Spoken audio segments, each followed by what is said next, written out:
রাতে mid day মিলের চাল চুরির সময় হাতে নাতে ধরা পড়ে দুজন। বাসন্তী রানীগড় জ্যোতিষপুর হাই স্কুলের ঘটনা।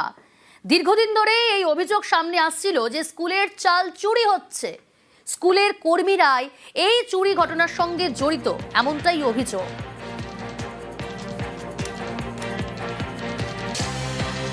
অনুপ রয়েছে আমার সঙ্গে। অনুপ, যে অভিযোগ সামনে আসছে যে এই চুরির ঘটনার সঙ্গে স্কুলের কর্মীরাই নাকি জড়িত বা অভিযোগ এমনটাই, স্কুল কর্তৃপক্ষের তরফ থেকে কি জানানো হচ্ছে, ঠিক কি অভিযোগ সামনে এলো আর সেই অভিযোগের ভিত্তিতে কি ব্যবস্থা?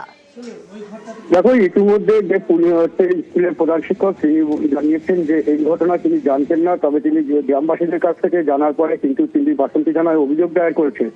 অভিযোগের ভিত্তিতে বাসন্তী থানার পুলিশ কিন্তু ঘটনার তদন্ত শুরু করেছে।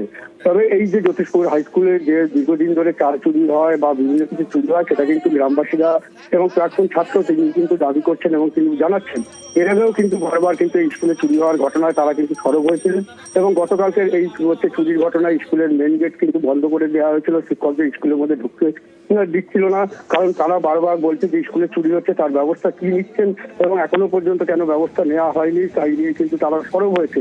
এই ঘটনায় কিন্তু যথেষ্ট চাঞ্চল্য ছড়িয়ে পড়েছেন। তবে প্রধান শিক্ষক তিনি কিন্তু জানিয়েছেন যে তিনি থানায় অভিযোগ দায়ের করেছেন। যেমন একদিকে স্কুলের যে কর্মী রয়েছেন তার বিরুদ্ধে এবং তার সঙ্গে যারা ছিল তাদের বিরুদ্ধে কিন্তু অভিযোগ করেছে। অভিযোগের ভিত্তিতে ঘটনার তদন্ত শুরু করেছে বাসন্তী থানার পুলিশ। তবে ইতিমধ্যে কেউ গ্রেপ্তার বা আটক হয়নি বলে আমরা পুলিশ সূত্রে জানতে পারছি। প্রিয়াঙ্কা,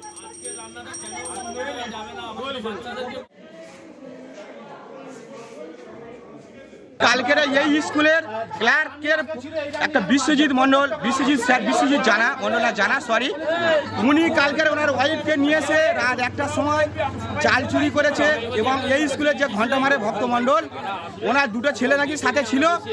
আমরা একটা প্রতিবাদ চাচ্ছি বা বিচার চাই।